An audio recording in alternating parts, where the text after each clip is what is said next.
le cœur battant des ailes au détour, au hasard d'une nuit de vent de ciel.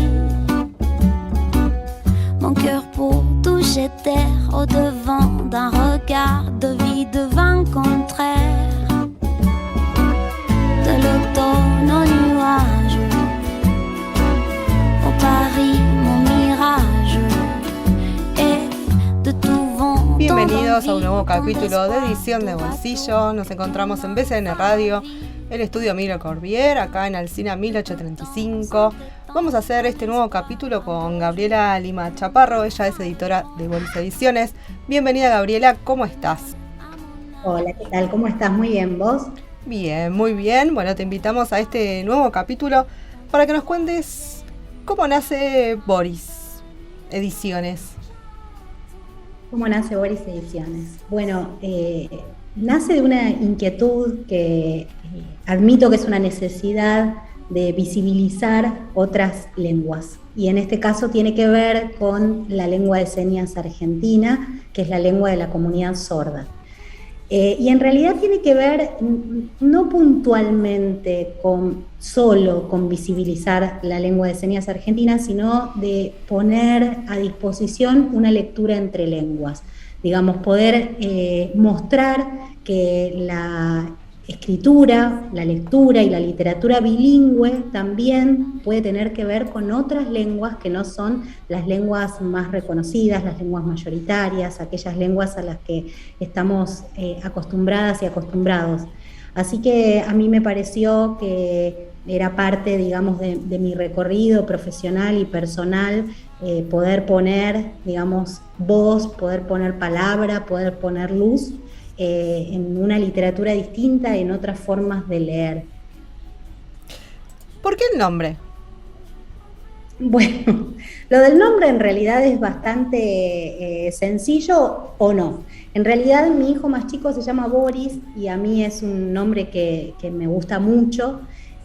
Bueno, el nombre de mis dos hijos me gusta mucho, pero Boris en particular es un nombre bastante raro, por lo menos en nuestra cultura.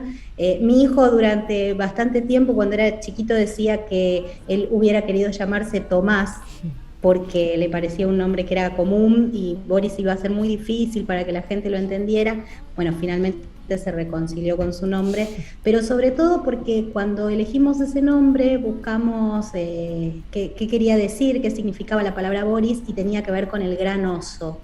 Y a mí esta idea de que el oso en general es un animal tan tierno, que nos parece tan tierno y es tan salvaje, y además pensar en su garra, en esta pisada fuerte, me parecía que era una apuesta emocional para mí muy fuerte, esto de pensar en otras lenguas distintas de las lenguas, como casi te diría establecidas, porque incluso inscribir mi segundo libro álbum como libro bilingüe fue bastante complejo, porque la lengua de señas argentina no figura como lengua bilingüe y digo, para el registro, uh-huh. Pero además en general no es reconocida en la escritura, ¿no? En la literatura.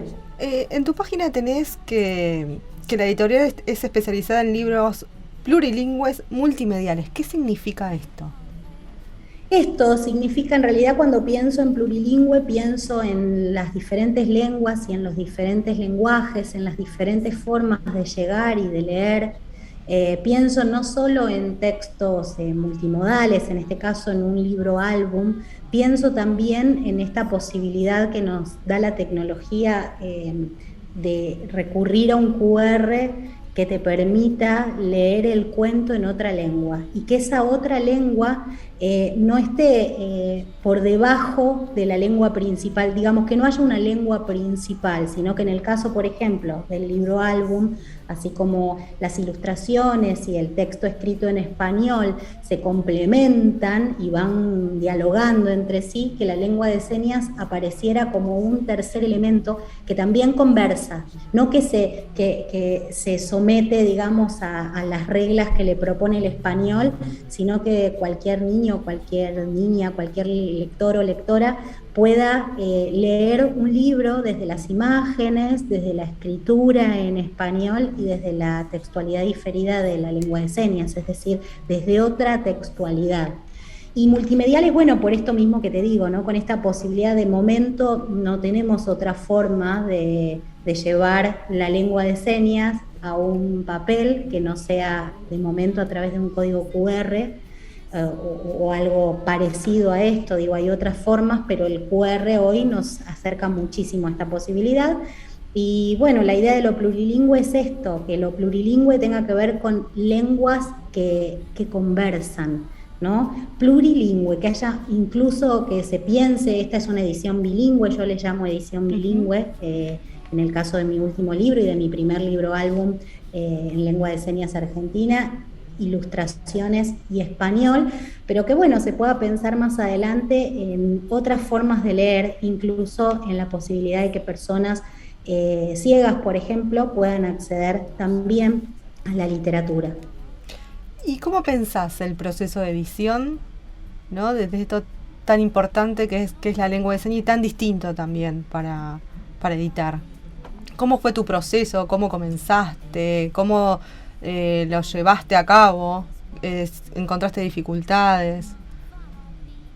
Mira, yo empecé en realidad escribiendo un libro que hablaba del cuerpo en la lengua de señas, así que a mí el cuerpo me interpela desde hace mucho tiempo. Es un libro que publiqué en 2015 con otra editorial, por supuesto que costeé desde mi bolsillo y que no esperaba, digamos, mayores repercusiones. Era un libro en el que, bueno, yo quería contar un poco mi experiencia con esta lengua tan diferente y cómo había como resignificado mi corporalidad. Es una lengua visual, es una lengua gestual, es una lengua espacial, así que a mí realmente me cambió la vida.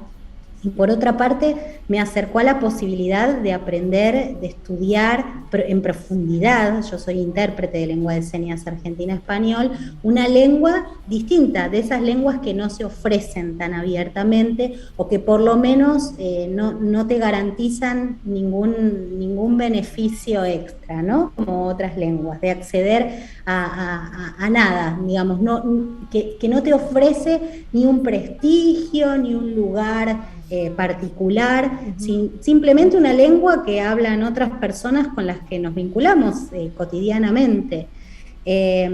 Bueno, así que en realidad empecé por ahí y después me di cuenta. Perdón que te interrumpa, ¿qué te movió a ser intérprete, a involucrarte con esta lengua? Mira, yo no sabía qué quería hacer cuando empecé esta lengua. En realidad, inquietud. Yo soy una persona muy curiosa. Estaba estudiando psicopedagogía, era muy joven, era mi primera carrera, recién empezaba. Y nada, me entusiasmó la idea de hablar de otra manera. No, la verdad es que mi experiencia con las lenguas fónicas, a mí me gusta decirle así en vez de lenguas orales, porque la lengua de señas también es oral, pero mi experiencia con la fonética nunca había sido muy buena. Había estudiado otras lenguas, pero en general siempre me faltaba algo desde lo fonético y me pareció que era una invitación a descubrir otra forma de comunicarse. Fui además sin ningún prejuicio al respecto, es decir, ni siquiera tenía contacto con personas sordas. Tampoco imaginaba que tenía una duración, una extensión, esa capacitación, simplemente la curiosidad me movió. Y bueno, la verdad es que cuando la descubrí fue amor a primera vista. Debo confesar que es una lengua muy compleja, es una lengua completa y es una lengua, a ver, tiene la dificultad de todas las lenguas, supongo. Sí. No tenía la parte fonética, así que para mí eso fue bueno. Pero la verdad es que me enamoré y empecé a estudiarla y bueno, tiempo después... ¿Cuándo te llevó a estudiarla? Y me llevó 5 años aproximadamente. 5 años, pero bueno, tenía un contacto muy directo y cotidiano con personas sordas a partir de involucrarme en el estudio de la lengua. Previamente yo decía no haber conocido jamás a una persona sorda. El tema es que eso después me fue llevando como a otros lugares. Yo, bueno, seguí estudiando otras cuestiones vinculadas con esto y empecé también, yo ya venía trabajando en el área de la discapacidad, y cuando conocí esta lengua sentí que esta vez estaba cambiando de rumbo, a pesar de que la gente me decía, bueno, pero seguís en discapacidad. Y yo sentía, no, pero acá me convoca otra cosa, acá es la lengua. Bueno, las personas sordas, quiero hacer un paréntesis, en general no se autoperciben discapacitadas, pero salvando ese paréntesis, realmente para mí, digamos, era un lugar de encuentro sin mitos previos, sin prejuicios. Para mí era ir y aprender una lengua. Y bueno, y ahí en ese vínculo fui como encontrando una vocación y después también como renovando mi vocación, porque después seguí estudiando. Bueno, ahora estoy a pocos días de rendir mi coloquio final como profesora de español como lengua segunda. Y cuando digo español como lengua segunda, también es pensando en las personas sordas, digamos, en el español, en la enseñanza del español para personas sordas. Aunque mi formación tiene que ver con español como lengua extranjera, podría enseñarle español a cualquier persona que no lo habla, claro. Pero me interesa sobre todo la comunidad sorda, digamos, porque en este caso, ¿no? Porque me parece que nos da, primero nos pone el dedo en la llaga de muchas cuestiones y nos permite reflexionar muy profundamente sobre los derechos lingüísticos de las personas. Así que no sé muy bien qué fue, yo creo que una necesidad también de comunicarme de otras maneras posibles. Verás que no soy escasa de palabras, pero bueno, necesitaba hablar otra lengua y hablar esa lengua creo que le puso como otra voz a mi historia. Eso, realmente no te puedo decir que tuve una mirada, digamos, asistencialista ninguna, de hecho no tengo nada de eso en absoluto. Yo no creo que las personas sordas me hayan estado esperando, ni que necesiten puntualmente de mí, pero sí creo que la lengua que ellos hablan es preciosa y es una lengua y amerita ser distribuida y además es importante que los niños y las niñas sordas puedan tener en su biblioteca literatura en su lengua. Bueno, y de ahí vamos con esto. Vos nos contaste que ya habías publicado un libro en otra editorial. ¿Cuándo y cómo se forma la idea de empezar a editar? ¿En qué año empezaste a pensarlo y cuándo lo pudiste llevar a cabo? La idea surgió este año y lo llevé a cabo este año. Nuevísimo. Fue así, el año pasado, en 2020, publiqué el primer álbum bilingüe, pero con 3 lenguajes, con el cruce de 3 lenguajes a través de otra editorial. Sí. Y digamos, la experiencia fue positiva en el sentido de que yo logré publicar mi libro, la editorial se vio interesada, pero siempre me fue quedando como no sé si es un obstáculo, pero siento que cada vez hay que explicar mucho, hay que pedir como muchos permisos para hacer, hay que convencer al otro de lo que estamos proponiendo, como si fuera algo menor, ¿no? Como menos valioso o menos importante, como que siempre se piensa, es un libro para sordos o para sordas, o es un libro sobre discapacidad, entonces yo ya no tenía ganas. Esto no tiene que ver con la editorial, sino en general en general, sí. En general. Con lo que está instalado, digamos.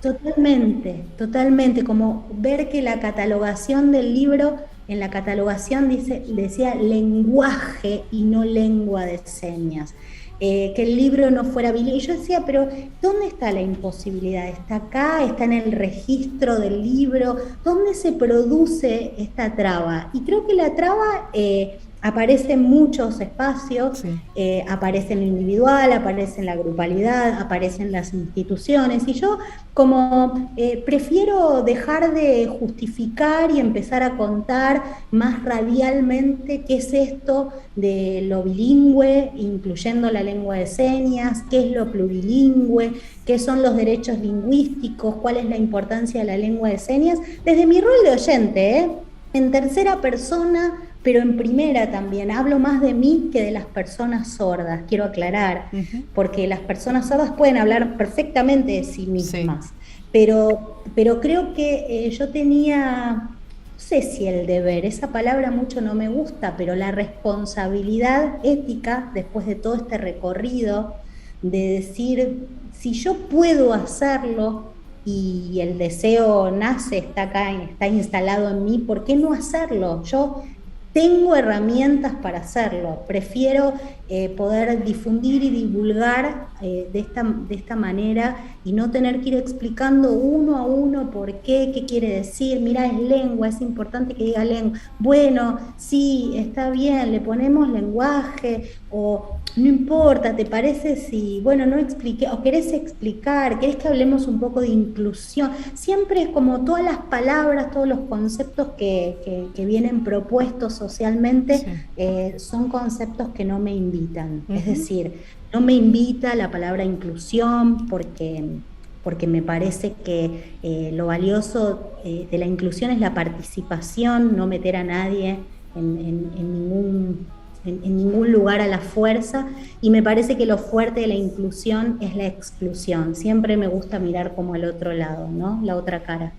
Así que inclusión, accesibilidad, siempre palabras que llegan para resolver conflictos que ya están instalados. Yo prefiero problematizar y decir, bueno, ¿cómo pensamos un proyecto que desde su primer latido incluya, participe, invite a otras personas, a la diversidad? Sin preguntar, sin palabras que estén de moda, claro.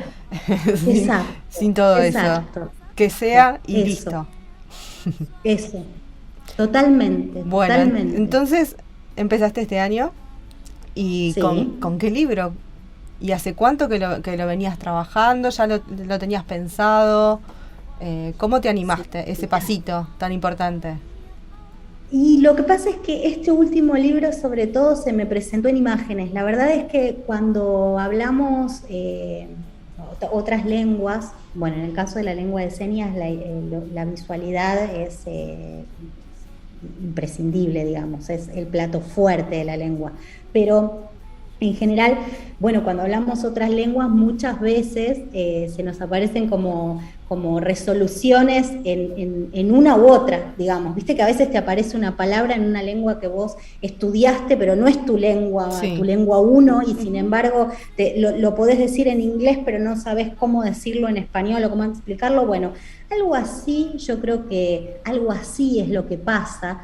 Pero a mí sobre todo lo que me pasa, porque las infancias me convocan siempre, es que a veces pienso en imágenes. Y este libro lo pensé en imágenes. Se me vino una historia y empezó a moverse en mi cabeza, y entonces... Contanos cómo se llama el libro. El libro se llama A donde quiera llegar. Sí. Y bueno, es la historia, en realidad es la historia de un barquito de papel que está andando ahí, se detiene frente a la casa de un infante, una o un niño, niña, no sabemos, no le pusimos género.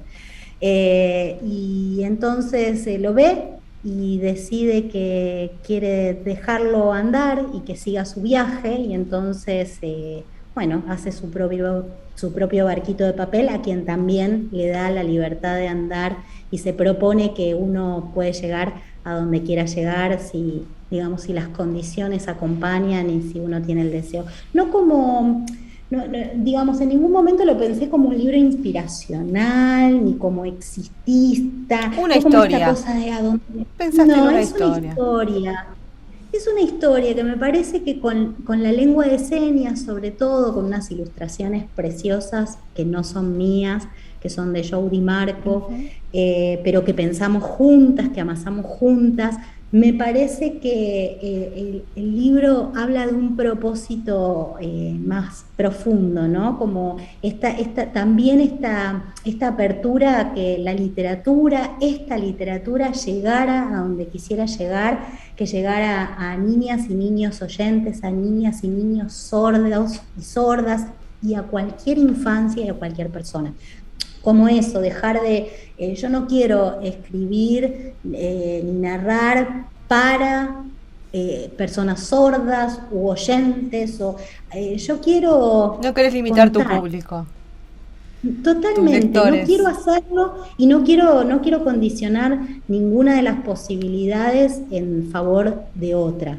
Entonces, creo que era eso también, era inaugurar esta posibilidad de ir. No creyendo que todo me iba a resultar muy fácil y que abrir una editorial era el proyecto que todas las personas tienen, porque la verdad que es una empresa bastante complicada, voy aprendiendo, pero quería por supuesto el material lo habían visto bastantes personas, yo ya estaba escrito hacía rato, al momento de escribir yo lo vi en imágenes, pero al momento de escribir yo paso por mi lengua, así que lo escribí en español. Es un proceso bastante, es muy entre lenguas, iba a decir complejo, pero es un proceso entre lenguas. Primero lo pensé en imágenes, lo escribí en español, después de escribirlo en español, yo ya lo tenía en lengua de señas, pero bueno, también tenía que resolver las ilustraciones. Yo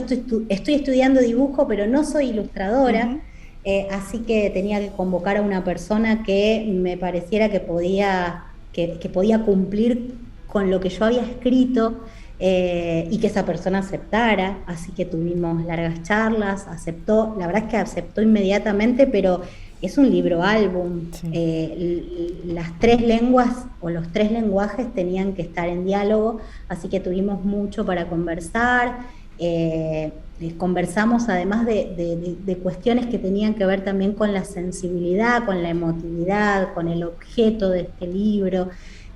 Incluso fue tema de discusión si se iba a hacer en papel obra, en papel ilustración, en tapa dura, en tapa blanda. Yo quería un libro con la fuerza de la pisada de oso, un libro importante, de tapa dura, con papel ilustración, porque lo valía, pero además porque valía que una niña y un niño sordo tuvieran en su biblioteca un libro que contuviera su lengua y que pudiera ser mostrado como tal, y que cumpliera con todas las características de un libro álbum, ¿no? Así que, bueno, cuando empezó la ilustradora a dibujar, empezamos a compartir, bueno, quién era este infante, esta niña o niño. Decidimos que no nos interesaba el género, la historia es del barquito, así que, bueno, empezaron a aparecer los colores y las propuestas, seguimos en diálogo. Y luego, cuando ya estuvo todo listo, yo volví a ese borrador de mis imágenes y ahí conté el cuento en lengua de señas. No traduje lo que escribí en español.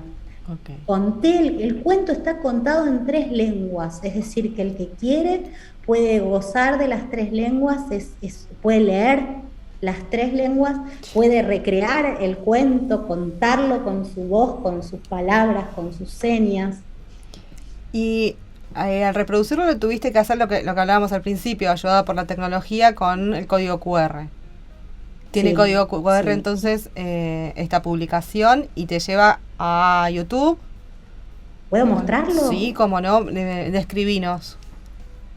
¿Cómo? Que nos describas lo que nos vas mostrando. Sí, puede ser. Sí, claro, claro. Solo mostrar la tapa a donde quiera llegar. Está la cabellera tupida, los rulos tupidos de un niño o niña, que tiene en su cabellera, se le ven los ojos, un poquito las cejas, apenas la nariz, y nada más, es un recorte de la cara de este personaje, y arriba en su pelo tiene un barquito de papel.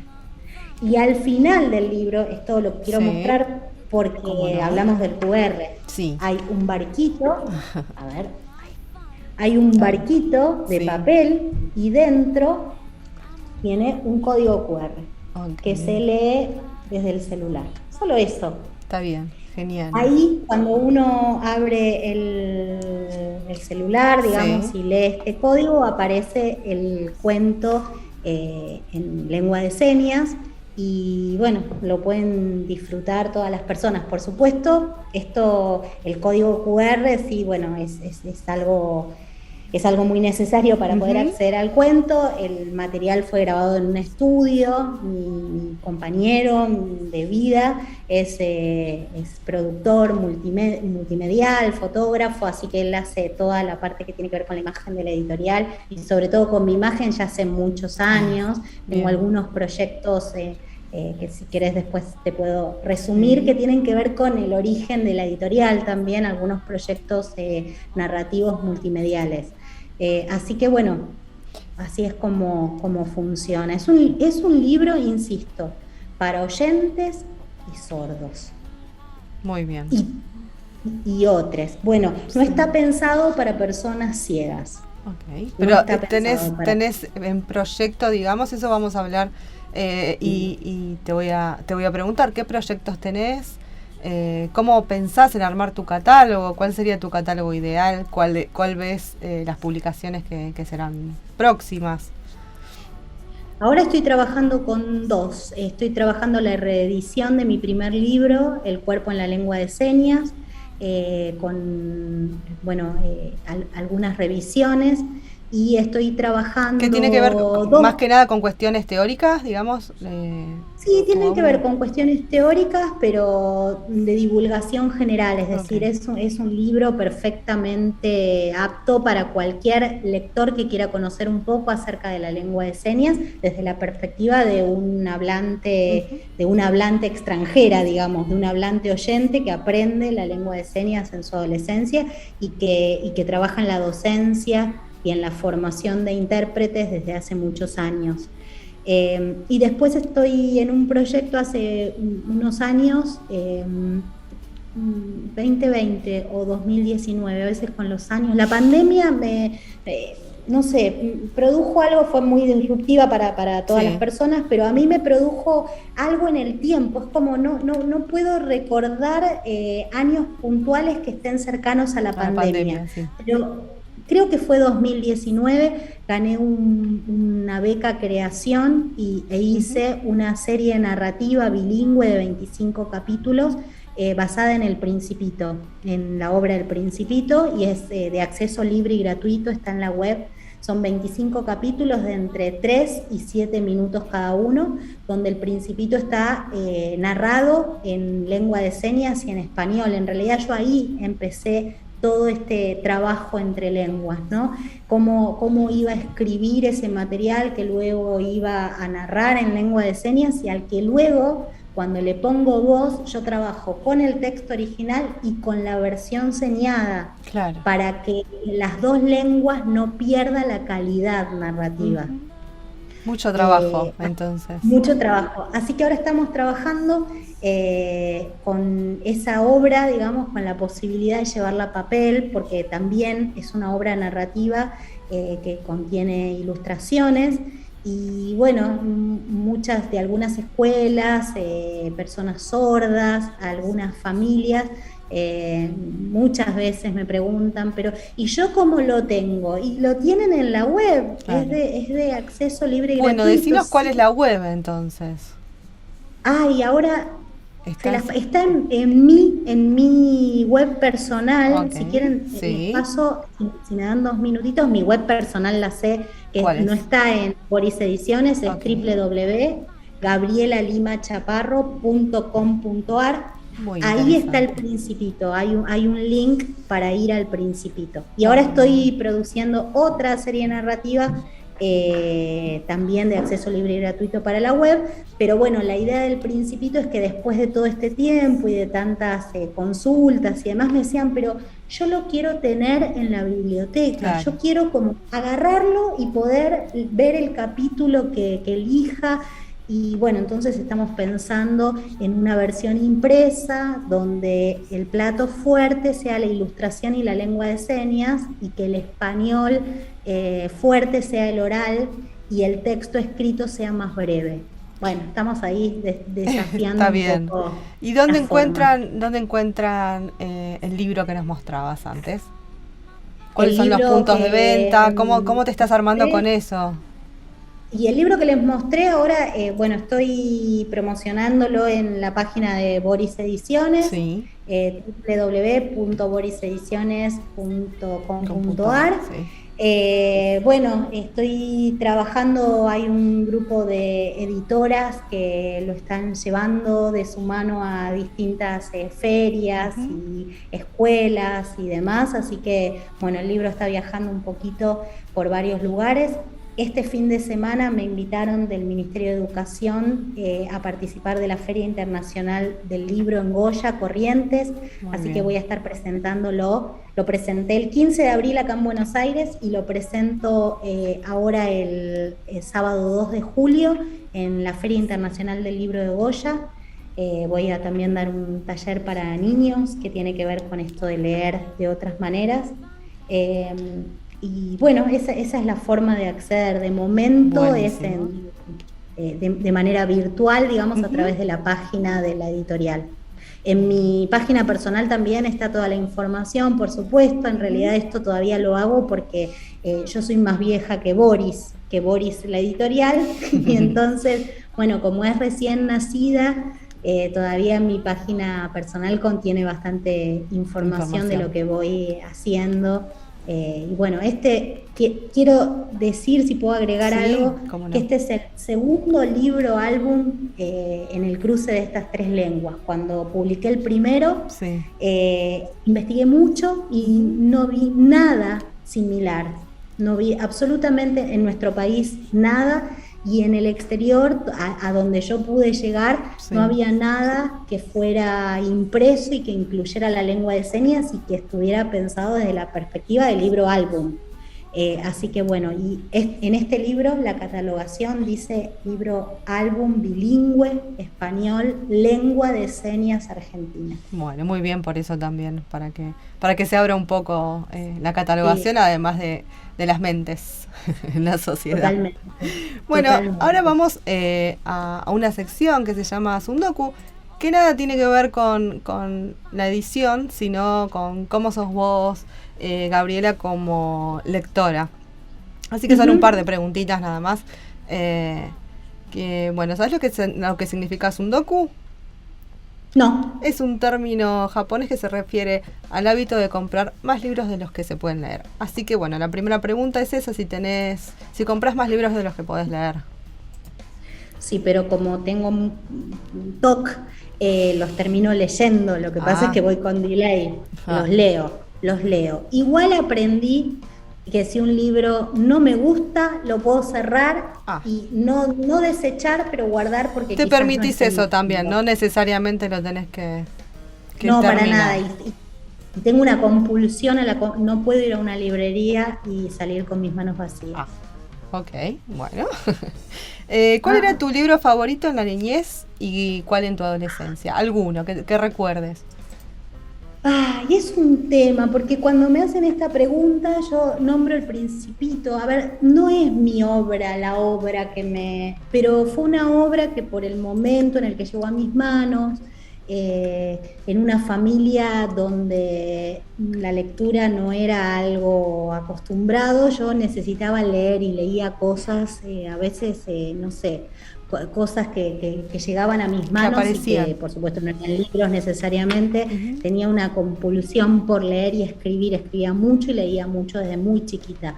Y es el primer libro que logré sacar medio a escondidas, sin saber si era un libro que se podía leer o no se podía leer, y no entendí nada, porque era chica, tendría 11 años, no sé, pero no había entendido nada. Y nada, nada, eso me quedó como una marca y luego hice varios proyectos en relación al Principito hasta que terminé haciendo la obra narrativa y ya está, es como un capítulo cerrado. Pero fue un libro que me marcó. Y después en realidad me pasa que no tengo un libro favorito. A mí me gusta mucho Julio Cortázar, mucho, mucho, mucho. ¿Relees sus libros? Porque la próxima pregunta es esa. ¿Qué libros relees? Bueno, los libros de cuentos los releo mucho. De Cortázar. Cortázar es... Por ejemplo, ¿sí? por ejemplo, Cortázar me gusta mucho. Sí, soy muy cortázariana desde muy chica, también. Sí. ¿Hay algún libro que no prestarías? ¿Que te prestaría? Que no me prestarías, ni a mí ni a nadie. Que no te prestaría.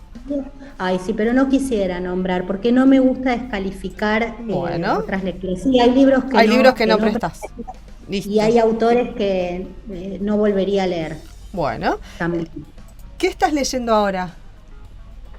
Ahora estoy leyendo... ¿Qué estoy leyendo? Estoy leyendo un libro que... Ay, no me acuerdo nunca, Adriana, no me acuerdo el nombre. Estoy releyendo igual, no estás leyendo, releyendo. Estoy planeando una traducción. Lo leí hace poco. Un libro que es el viento... Ay, espera que no me acuerdo el nombre. El viento mueve las sombras de las cosas quietas, creo que se llama. Sí, ya te digo cuál es, porque justo hace poquitos días lo recomendé, pero lo estoy releyendo. Y también recomendás libros, porque esa es otra pregunta. ¿Recomendás libros y aceptás las recomendaciones? Totalmente. Sí. Este libro me lo regaló una amiga que es escritora. Es escritora posta. Es escritora de verdad, sí. Espera, sí. El viento mueve las sombras de las cosas quietas, creo que se llama. El sol mueve la sombra de las cosas quietas. No me salía, es de Alejandra Camilla. Okay. Es un libro de cuentos que leí hace unos meses, pero por haberlo recomendado, lo estoy releyendo porque yo además doy unos talleres de narración escénica en lengua de señas y trabajamos también entre lenguas. Cuando los participantes saben lengua de señas, trabajamos con el español también. Buenísimo. ¿Marcás o subrayás los libros? Sí, le pongo notas, sí, mucho, hago todo eso. Y a ver, otra pregunta que acá también se divide en las aguas. ¿Libro en formato papel o digital? No, papel. ¿Papel? Papel, necesito mucho papel. Me gusta olerlo, me gusta tocarlo, no es lo mismo un libro con un papel que con otro. Amo. ¿Y qué lees en digital? Nada, sí, todo. Nada y todo. Leo muchos libros, ningún libro que puedo tener en papel. A ver, por ejemplo, leo muchos libros de español y algunos manuales que no se consiguen, algunos libros específicos, técnicos. De lengua de señas que no fueron publicados en papel, como libros que no puedo conseguir. Cuando veo que puedo conseguir un libro, además tengo mi librería que me averigua. Eso es un peligro, tener una librería amiga es un peligro también. Sí, y es un peligro porque además son libreros de buena ley, así que yo les pregunto y ellos me hacen las averiguaciones. Cuando no los consigo en papel, los consumo en digital. La verdad es que leo más de lo que quisiera en formato digital. Más de lo que quisiera. Bueno, ahora vamos a otra sección del programa, la última, que se llama La Hora Maldita, que es la otra cara de la edición, las cosas que salieron mal, las cosas que no tendrían que haber pasado. ¿Te pasó con las publicaciones que venís haciendo? Así, contanos. Ay, sí, por favor. Elegir una tipografía hermosa, bellísima,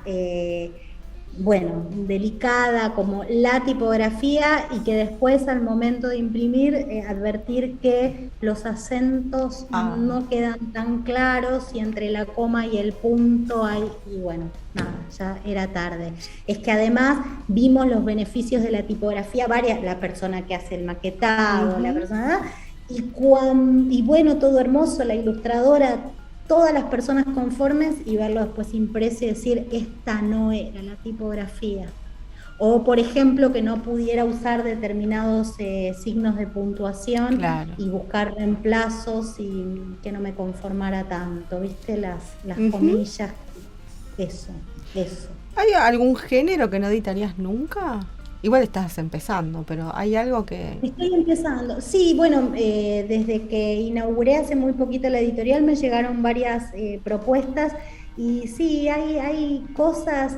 La gente a veces cree que como es un libro que contiene lengua de señas, me encargo de divulgar cosas raras. Claro. Entonces me vienen con temas así muy específicos que no son de mi interés. Tampoco quiero decir porque si No, que por ahí no van con el catálogo que querés ir formando. No, para nada. Me interesa la literatura entre lenguas, me interesan los cuentos, me interesa, ahora estoy planificando desde hace unos años ya, pero ahora tengo ganas de empezar a darle forma para el año próximo, una colección para primeros lectores sordas y sordos.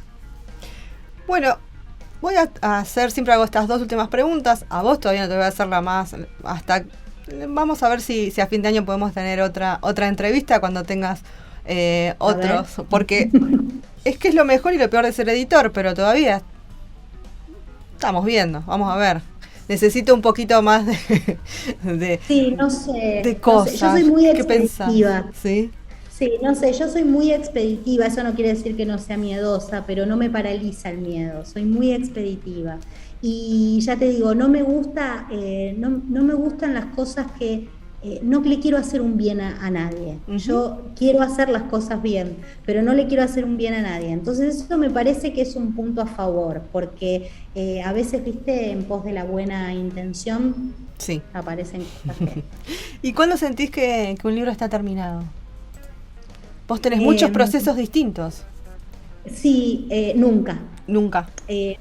No, la verdad es que nunca, y ahora con la reedición de mi primer libro, la verdad es que lo primero que quise hacer fue tirarlo. Y bueno, me puse en contacto con otra editora con la que estoy trabajando, se lo di para que lo leyera ella. Bueno, y te convenció que no lo tires. No sé, lo está leyendo. Bueno. Sí, no sé. Pero la verdad es que lo quise tirar. Me pasa que hay como un momento cuando siento que ya doy vuelta sobre lo mismo, digo, esto ya está, y entonces ya está, porque yo sé que mañana ya eso nació y muy probablemente no me va a parecer lo que haría hoy, porque claro, mañana ya soy otra. Sí, bueno. Sí, quizás yo siempre lo digo, soy escribiente, no escritora. Uh-huh. Soy escribiente. Así que, bueno, como buena escribiente, estoy todo el tiempo como a prueba, todo el tiempo en borrador. Bueno, muchísimas gracias, Gabriela Lima Chaparro de Boris Ediciones. Muchas gracias por participar de este capítulo. Hemos aprendido mucho, tenemos muchas ganas de ver tu catálogo que mientras vaya en crecimiento, así que seguramente esta será una primera entrevista de varias. Yo agradezco al equipo de BCN Radio, a Lucas Navas en la parte audiovisual, a Juan Martín García Carabajal en la parte de audio, y bueno, me despido de este capítulo de edición de bolsillo acá en BCN Radio, la radio de la Biblioteca del Congreso de la Nación. Hasta luego. Plus j'avance et plus je sens